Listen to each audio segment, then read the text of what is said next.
إذن مشاهدينا، ضغوط على عائلة لإبطال زواج ابنتها من شاب من قبيلة مختلفة.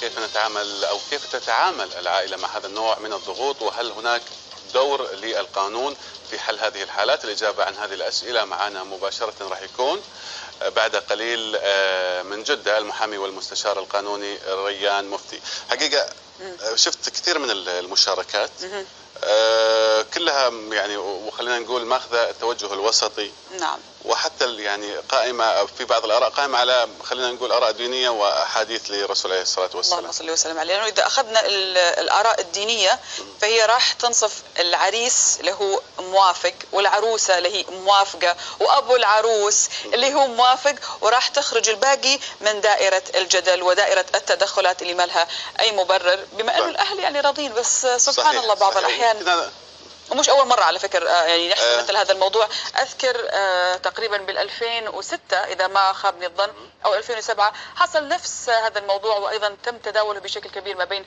الصحافة ما بين المجلات، ولكن الحالة هناك كانت أسوأ لأنه رفضت الزوجة الطلاق، فاضطروا أنهم يسجنوها، وكان عندها طفل رضيع كان عمره 9 شهور 8 شهور على ما أذكر، أنه الموضوع قديم. وقالت أنا أفضل أني أبقى بالسجن ولا أني أطلق من زوجي اللي بيني وبين عيال وأرجع لأخواني، رغم أنه أبوها كان وافق بس أخوانها كانوا رافضين. نعم. على العموم مشاهدي راح ناخذ رأي المحامي والمستشار القانوني ريان مفتي. يسعد صباحك سيد ريان. صباحك استاذ رجين وصباح الاستاذ هاني. نعم سيد ريان، احنا شفنا يعني الحمله والاراء الكثيره من خلال مواقع التواصل الاجتماعي، وتحديدا كان هناك خلينا نقول هاشتاج معين، ولكن لو تكلمنا بشكل عام، ما هي الانظمه المتبعه في مثل هذه الحاله من قبل العائله اللي تبي تزوج بنتها؟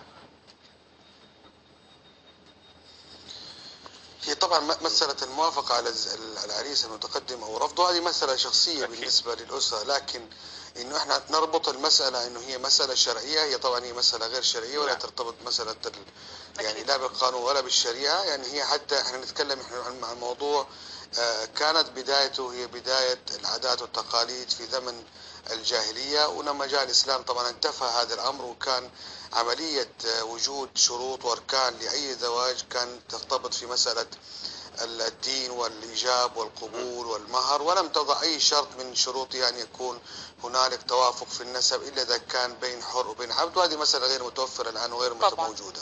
نعم. إذا مثل ما ذكرت أستاذ ريان عفوا إنه كانت موجودة في زمن الجاهلية، ولكن واضح من الحالات اللي قاعدين نشوفها أنها ما زالت مستمرة، ولو كانت عند الأقلية جدا ولكنها ما زالت موجودة.